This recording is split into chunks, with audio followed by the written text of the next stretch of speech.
Welcome in to episode 6 of the PrintFest DFS podcast.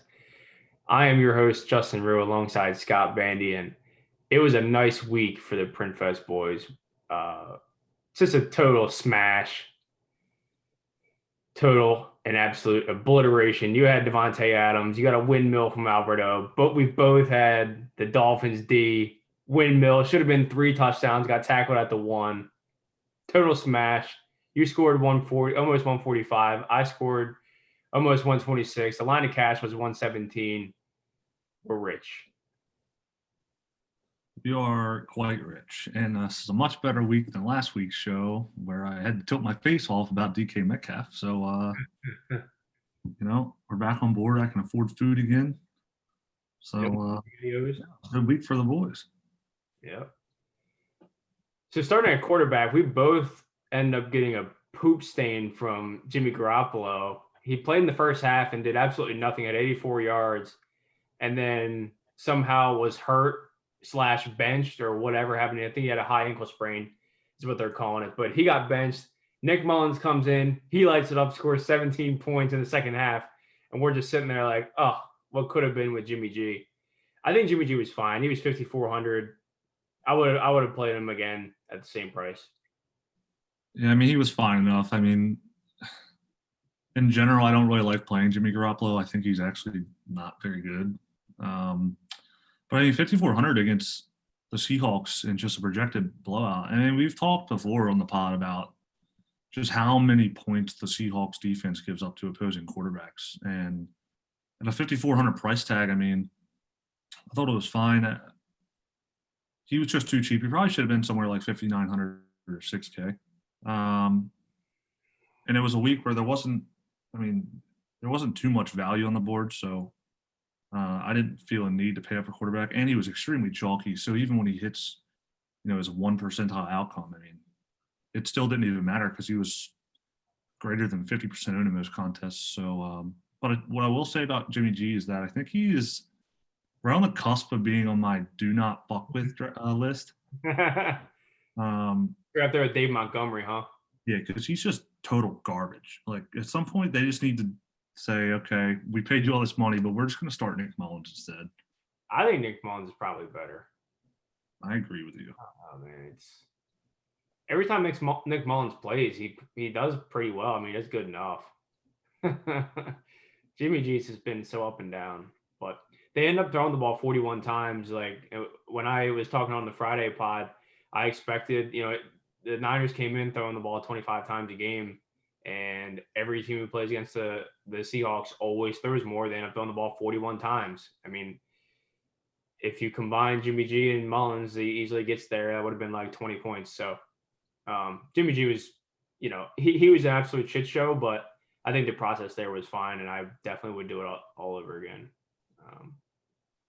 So at running back, we both played Kareem Hunt, Jamal Williams, and Alvin Kamara. I think I saw a lot of people play Derrick Henry instead of Alvin Kamara, and I think that's a total mistake in cash. I think, Henry probably has a higher ceiling, but for Henry to get there, he has to score a touchdown and get the 100-yard bonus. And to really get there in tournaments, he probably has to score twice and get upwards of 200 yards because he's not going to catch any balls. He had 1 target, no catches today.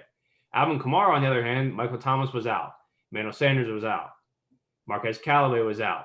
He had a 31% target share. He had 96 receiving yards on 9 receptions. He almost hit the bonus. He had 99 yards and then caught a ball for -3 and ended up with 9 for 96 receiving. So he had no touchdowns. He scored 25.3. Derrick Henry hit the bonus and scored a touchdown and only scored 20. So they're basically the same price. I don't know how you can play Derrick Henry in that spot. Yeah, I mean, I think the only justifiable way to throw in Derrick Henry is if you're playing him with Kamara and just fading, the mid to high receiver range.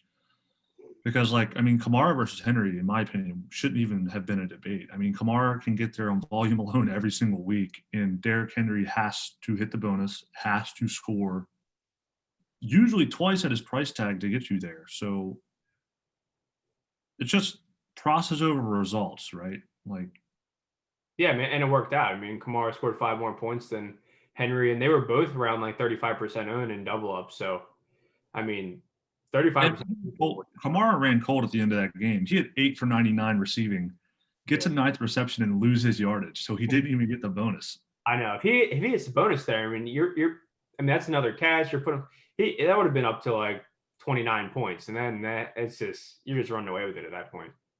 And he didn't even get in the box. I mean, Yeah, Kamara, he didn't. even in a tough matchup against Chicago, it just doesn't matter when there's no one else there to catch the ball. He's just so involved in the passing game. Jamal Yeah. Williams was great again. He was the bell cow.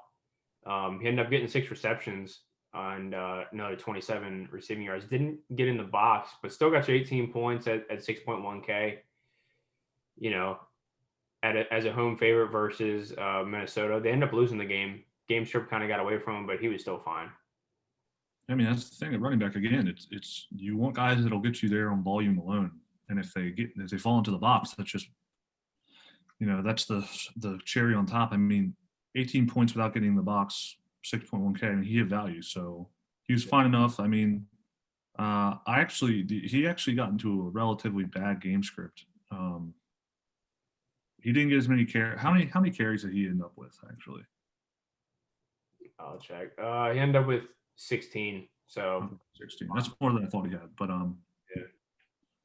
yeah, there was a one point in the game where I actually was worried that he was hurt because they gave like almost an entire series to AJ Dillon, and I was like, oh no, don't let this happen to us today. Mm-hmm. Yeah, I mean, he was fun enough. 6.1K, he was just too cheap with Aaron Jones out.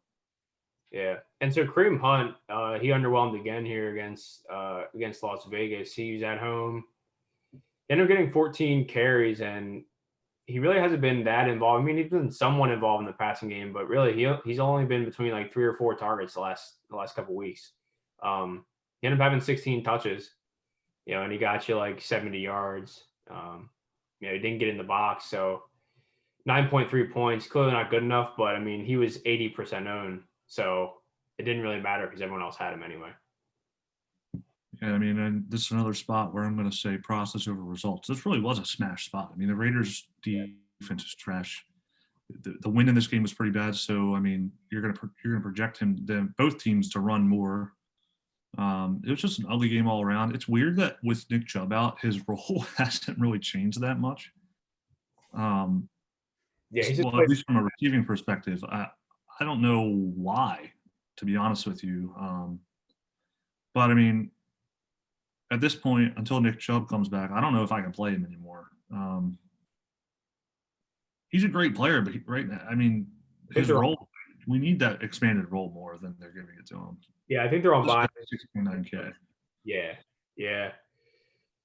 I think they're on buy, and then Chubb is back, so I don't think we'll have to worry about Kareem Hunt anymore.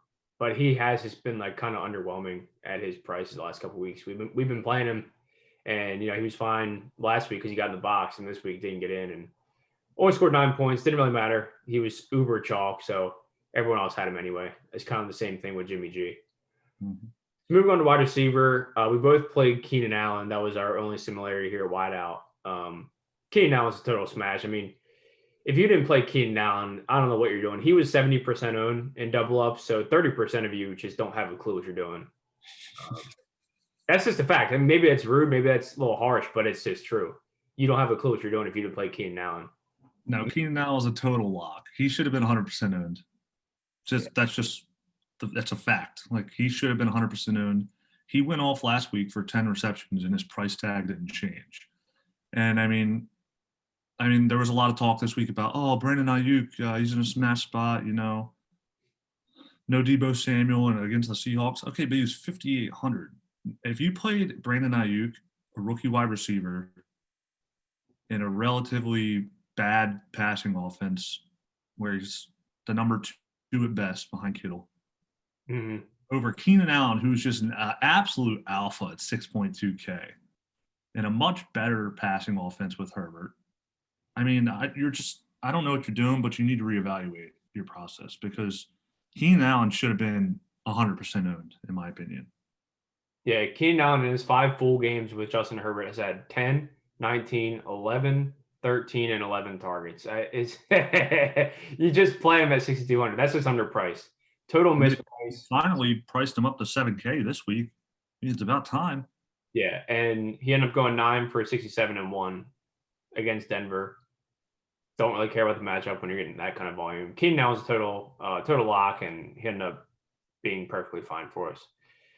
So I ended up going with Kendrick Bourne. I talked about him on the Friday night pod, how I liked obviously the matchup with Seattle and the fact that the Niners would be forced to throw more, and they did. He ended up having 10 targets. He got a couple garbage time things, but I mean, we kind of expected garbage time against Seattle anyway. They would be forced to the air in the second half, and he was perfectly fine. 8 for 81 on 10 targets at 3,500. That's a total smash. 16.1 points. I'll take that all day. Yeah, at that price point, 3.5K. I mean, I played Denzel Mims, but I much preferred Kendrick Bourne. I just didn't have the salary to get there. We've seen that Kendrick Bourne kind of excels in these spots where, Debo or another one of the receivers is out. And especially in this projected game script, you knew they were going to have to throw. And at that price point compared to Ayuk, I thought he was a much better play. Yep. Yeah, I mean, Mims, I feel like Mims might have ran bad. I mean, he had 4 for 42 at the end of the first quarter, and then he got nothing the rest of the game. I think he had 1 target the rest of the game. I don't know what was going on there. I think the Jets almost just started to run the ball in the second half when they were down by like 3 scores. They're just like, let's just go home. They're just Yeah, it was kind of disappointing. I think he actually got out targeted by Berrios and Jeff Smith. I actually preferred Berrios at 3.5 over Mims as well, but again, I couldn't get there. I really liked Berrios' workload coming out of the slot. We've seen Darnold just pepper Crowder and Berrios. Um, but I mean, 3.2K, I really liked him coming out of the draft. I thought he was a talented player. He showed a little bit last week. I mean, he just it was kind of what made Devontae Adams fit for me. So I yeah. mean, 6.2 points, not going to kill me. I mean, it's And it's he just was a 50%. necessary play. So again, it's not really going to kill you too bad. 3.2K at 50% owned. I mean, wouldn't really matter anyway. He scored 6 points, didn't matter for you. He still scored, Yeah. 45 points. Largely And because of Adams. yeah, Devontae Adams just windmilled. I mean, Windmill again and Adams. And he was uh, only like 12% owned in double ups. Just total smash. yeah, he was far less owned than I thought he would be. And I mean, granted, the wind in that game was pretty bad, and it gave me trepidation as well. My 2v2 going into the day was Adams and Mims versus AJ Brown and I think it was Rashard Higgins. Yeah. And then that would have changed what I did at tight end. But I just felt better about Adams, just his ridiculous target share, the red zone equity he has. The win was a little bit. I went back and forth on how I viewed that win, but at the end of the day, I just came away with okay, it's Devontae Adams. He seemingly gets there every single week. He trucked Minnesota the first time around. I mean, Cameron Dantzler's terrible. So I felt more comfortable playing Devontae Adams versus AJ Brown.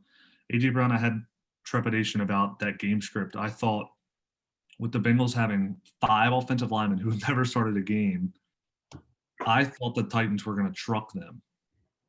And AJ Brown ended up scoring a touchdown that bailed him out, but it really was an underwhelming game. So, process-wise, I'm happy with the decision. I definitely ran hot with the 3 receiving touchdowns. I'm not going to complain about that. Yeah, I mean, he only had 53 yards, but I mean, still, he had double-digit targets again. Yeah, the wind really wasn't an issue for Adams, and really, we shouldn't expect it to be. I mean, they're just going to keep forcing it to him. It doesn't really matter. Yeah, I mean, it's just a total smash from Adams, and definitely not unexpected to put up 30 from Adams. So I ended up going with Deontay Johnson, and this one is fun. We got to talk about this one. So Deontay Johnson was only 2% owned. So this is a totally, off the board, off of everyone's radar, really, in cash. He was the last guy in, so I was really not going to come off of Waller. I thought that the weather in that game, it was going to be windy in Cleveland, but Waller runs like his ADOT's like 6. So I figure it might actually even help Waller because if they can't throw deep, they might just pepper his area of the field all day long and just rack up 10 targets. So I wasn't coming off of Waller, and with Keenan Allen and Bourne, that left me with, with 5,500. And I was like, I can't get up to Ayuk. I mean, I already had Bourne anyway, and that range really didn't have much there. I was just like, and I Yeah, couldn't move that down any further. crapshoot. Yeah, I couldn't move down any further with defense because Dolphins were already like the bottom at 2,400. So I just went with Deontay Johnson because his target share in games where he's played fully has been right around 30%. So I figured, I mean, yeah, I know it's Baltimore's tough matchup, but I mean, for his volume at 5,500, I thought that was underpriced, and he ended up getting hurt in this game and came back. He still ended up playing 88% of the snaps, so the injury really didn't matter. But he was just completely shut down by Baltimore. He caught one ball there at the end of the game. Um, I still ended up 8 points above the line of cash, largely due to the Dolphins' defense. But sometimes you run hot. Yeah, I mean, yeah, that 5 to 6K range for a receiver was really a crapshoot. Um, of all the guys in that range, I did think Deontay was probably the best. I mean, for his target share, he definitely was underpriced, even in a tough matchup. Um, so I mean, and I think if I would have projected him, it would have been somewhere around 8 targets at least. Because I Yeah, mean, every game he's played fully, he's gotten what, like a 30% target share in that offense. And you really have some serious bad luck whenever you play Deontay Johnson. He's gotten hurt every single time that you've played him this year. yeah. Um, he's just He's like a bad omen for you. I know. And I haven't been season long too, and he's been fine this year. But yeah, man, he killed me in week 3, where he got hurt, and I had him, and he had a goose egg, or he had point 0.9 or whatever. And then here I go, I roster him again, and he scores less than 2. So it's like I just can't get this guy right. I know he's a talented player. I can't get him on his peak games. Yeah, But and your Waller play, for me at tight end, it was either Darren Waller or I'm punting. yeah, I I really thought Waller I was really didn't want to play Janu or anyone in that range because tight end is so bad that I just feel no reason to pay for anyone that's not named Kelsey, Kittle, Andrews, or Waller. I really just won't do it. But I actually thought the weather in that game, like you said, would work to Waller's benefit. I thought those short A-dot throws, I thought he would just get peppered all day, but it ended up just being an ugly game. He definitely ran cold. I mean, 5 for 28 is not what you're expecting. But I thought he was, process-wise, I thought he was a fine play and definitely a little bit underpriced as well. Yeah, and the Raiders they did not throw the ball very much at all. Darren Waller still had he only had 6 targets, I believe, but he still had a 26% target share. So they just did not throw the ball much at all with that win. They just gave the ball to Josh Jacobs basically every play. Yeah, Um, that was an ugly game. so I'm perfectly fine with Waller. 5,600. If you tell me Darren Waller is going to get a 26% target share against Cleveland at 5,600, I'll play him again. So I'm perfectly fine with the play. You got to talk about your windmill with Alberto. Albert Omen, I mean, he had what, 7 and 6 targets the last 2 weeks coming into today. I knew Noah Fant was back and healthy, but I mean, shower narrative, dude. I mean, Drew Lock, college roommates with Alberto, favorite target coming out. They draft this guy. He's being peppered with red zone targets, peppered with targets. He's not playing a lot of snaps, and I knew that heading in. But again, the tight end position, I'm just not going to pay up. I'm going to punt it every week. Um, I would rather punt tight end 100 out of 100 times than play 2 low-priced receivers. I just don't think there's a lot of opportunity cost at tight end when you're, I mean, between a guy that's 2,800 and a guy that's 4,500 right now. Yep. Alberto definitely ran hot, had 1 target, 1 reception, 1 touchdown. I mean, you can't really run hotter than that. And I've ran hot with these tight ends all year, whether it be Alberto or, Jordan Reed, Trey Burton. I had that Anthony Ferkser call, though I didn't play him. I mean, Yeah. there's just it's I such a bad position that I just don't care. I'm just gonna punt it every week and just Yeah, hope. I'm perfectly fine with punting off that end, especially because they priced their floor at 2,500. Like their pricing floor at running back is 4K. The pricing floor at wide receiver is 3K. You can get these guys under that. You can get under 3K for some of these guys you can actually play who are out there running routes. I'm like, if there is a viable breathing body who is under 3K at tight end, who's running enough routes, I'm just going to play him every time. I just don't care because it doesn't matter. If they get in the box, it's just an absolute print fest. Yep. And I And mean, Alberto gets the end zone targets too. He had one in this game. I mean, he had the touchdown on it, and he was targeted in the end zone again in this game, but it was a pass interference on the defense. So he could have had 2 touchdowns, but it was pass interference. So Alberto is his targets per route run is actually very high. He does not run very many routes, but when he does, he gets targeted. Drew Lock loves him. yeah, I mean, he's a ridiculous athlete, man. And again, Drew Lock's favorite target and college roommate. He just looks like a pretty good player, man. And I mean, that Denver offense really lacks talent right now outside of Jerry Jeudy. I mean, Cortland Sutton's hurt. Yeah. I'm not sure if KJ Hamler's hurt still, but he's not really showing anything really. I mean, Noah Fant wasn't healthy the last 2 weeks coming back. He's also a great athlete, a great player, but man, 2,800, he was absolutely fine. The only thing else I have to say is that I did prefer Harrison Bryant at 3,200, but I couldn't get there with the salary unless I came off Adams. Yeah. So Alberto at 2,800, fine enough. Yep. And spoiler alert for next week, he's 2,800 again, and this time he's at Atlanta, the worst defense to put in tight end. So I think we might have our punt again. I think Alberto might be the play again next week, but we'll get there on Friday. So our defense, we both end up punting it off like we always do. We both end up playing the Dolphins. They were 17% owned in double ups, not nearly high enough. I thought they'd be way higher. They end up having 2 sack fumbles, 2 defensive touchdowns, and 2 interceptions.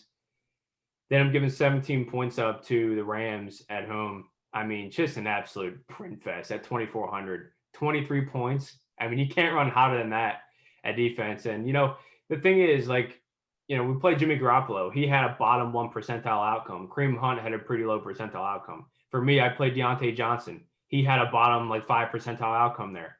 But my defense had a top 1 percentile outcome. So sometimes, the stuff kind of evens it out. You get unlucky at one position, you get kind of hot, another position, and it ends up being just fine. So I scored 125.7, and that ended up winning me 71.5% of my head-to-heads. Like I said, finished 8 points above the line of cash and double up. So pretty solid week. What about you? I ended up winning 100% of my head-to-heads. Cashed on my double ups. It was a really good week after 2 weeks of struggles. I got my process back on board. I did not tinker afternoon, and I found myself in a much better headspace throughout the day. I wasn't tilting about my 12:58 last minute decisions, last minute 2v2s and 3v3s. So much less tilt this week. And the last thing I'll say about the Dolphins is, at home at 2,400, we've said for 2 years now that Jared Goff's not very good under pressure. And he's not as good away from home, I believe. And I mean, the Dolphins defense, I really don't think they're that bad. I mean, they have a little bit of talent on that defense. They spent a lot of salary cap on their defense this offseason. So I mean, and they've shown that they've been pretty decent this year. So at 2,400, I thought they were pretty much a lock. I mean, defense is basically the same as tight end. I'm not ever going to pay up for it. There's way too much variance at defense that I'm just going to find a matchup I like at 2,600 or lower, and I'm just going to roll with it. Yep.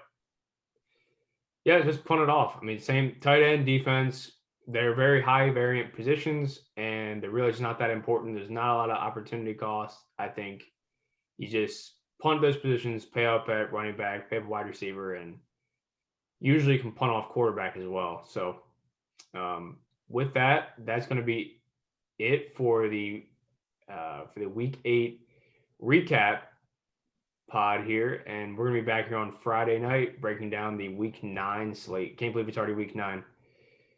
All right. See you, everybody. See you guys.